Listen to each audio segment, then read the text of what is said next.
belly to Teddy Toogood, off tackle to the left and goes. He was one of the greatest football players of his time. Toronto Argonaut Ted Toogood proved the size of a player's heart mattered more than his physique, and that was evident in his success. His name etched in the 1950 Grey Cup, the legendary Mud Bowl. Ted Toogood is Bomber's name. Toogood graced newspapers with heroic headlines, but had no bigger fan than his wife, Joan. Oh, he was good at everything. He used to make me mad. He was just one of those natural-born athletes? He was a natural-born athlete. Over his 5-year career in the CFL, the 5'9", 160-pound halfback may have been known for his speed, but he couldn't escape bone-crushing hits. I do remember one time when he was unconscious. Joan ran to his dressing room to see Ted after that hit, and by the time she got there, it was brushed off as nothing more than a bell ringer. But then there was never any follow-up to that.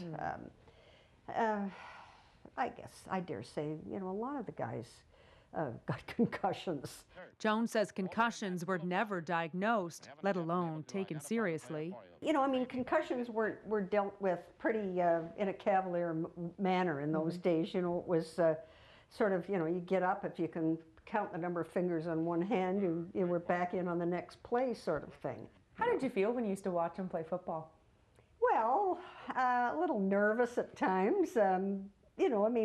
They bashed around a lot. It's Toogood off tackle to his left this the time. number of times her husband suffered a blow was never lost on Joan, and 6 decades later, his brain would tell the real story.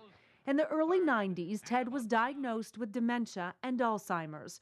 Joan says he never lost his wit, just sometimes his words.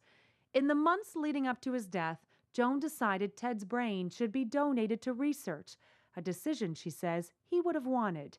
Ted died in July of 2011 at the age of 86. An autopsy confirmed Toogood's brain, ravaged by Alzheimer's, also had chronic traumatic encephalopathy, also known as CTE. The degenerative neurological disease has been linked to many pro football players with a history of repeated concussions and can only be diagnosed after death. Several NFL players have committed suicide in recent years, and brain-related injuries they sustained while playing have been blamed. It's impossible to know. Stored in these freezers at a temperature below -80 at Toronto Western Hospital is where Ted Toogood's brain and the brains of 6 other former CFL players are being examined by Dr. Lily Hazrati, a neuropathologist and Alzheimer's specialist. She's one of 15 scientists and researchers conducting the Canadian Sports Concussion Project. So the most important thing, I think, the repercussion of this study is that it's going to open up a window of understanding on more major, other diseases such as Alzheimer's disease that involves a larger part of the population. Dr. Charles Tator, the lead brain injury expert on the team, says of the 6 brains examined, 3 had CTE. He wants to find out how many athletes with previous concussions will go on to get this horrible brain degeneration and what that could lead to. Field. Junior Seau. His name now joins a growing sad list of players. There's much to learn about CTE, but researchers do know athletes with concussions can suffer depression, and that can lead to a dark path, as it did for Junior Seau, a talented NFL linebacker who committed suicide. Repetitive blows to the head, repetitive concussions, can cause depression.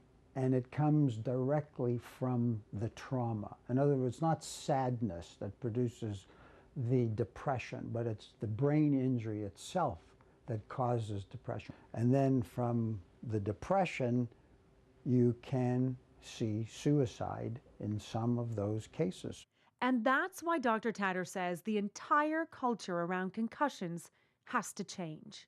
We seem to be very behind when it comes to treating or dealing with concussions. People were passing it off as, it's just a ding, it's just a bell ringer, suck it up, macho, get back into play.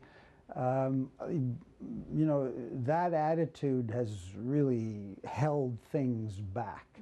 But now we know that, cases like Rowan, Stringer, or cases like these 3 CTE CFL players have brought home the point that concussion and the consequences of concussion are a significant public health issue.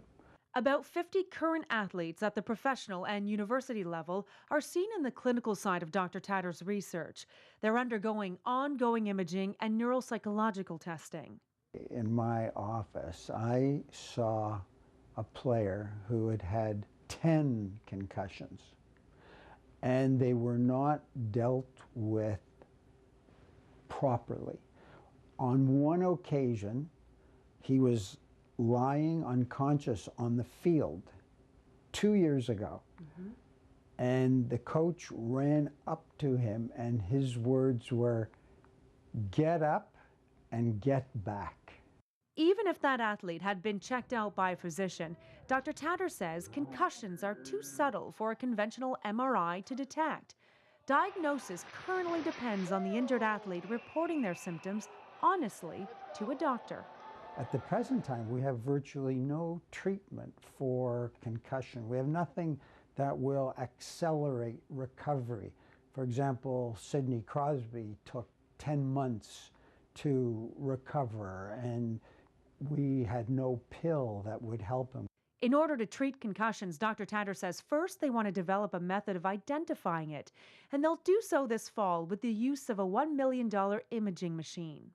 We will be installing the MEG machine in September, and we're going to use that as a means of diagnosing acute concussion. It's a victory in a battle that comes at a crucial time for concussion research. Now, we don't expect a teacher to diagnose concussion. That's for a doctor. But we do want teachers and coaches to be able to suspect that there's been a concussion and send the student to a doctor for evaluation. Back at Joan Toogood's home, the memories of a football superstar are everywhere. The CFL commemorated 100 years with a stamp, and yes, that's Toogood in the picture. What do you miss the most about your husband? Everything, absolutely everything. I can't tell you how much I miss him. It's just, it still overwhelms me. And Toogood can't get away. He's away from the other one temporarily, down to the 45. Ted Toogood's football career led him to the ultimate trophy, but perhaps his legacy will be allowing the best researchers to examine his brain.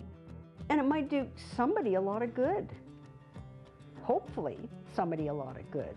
Or at least contribute to some good original research, which I think it is.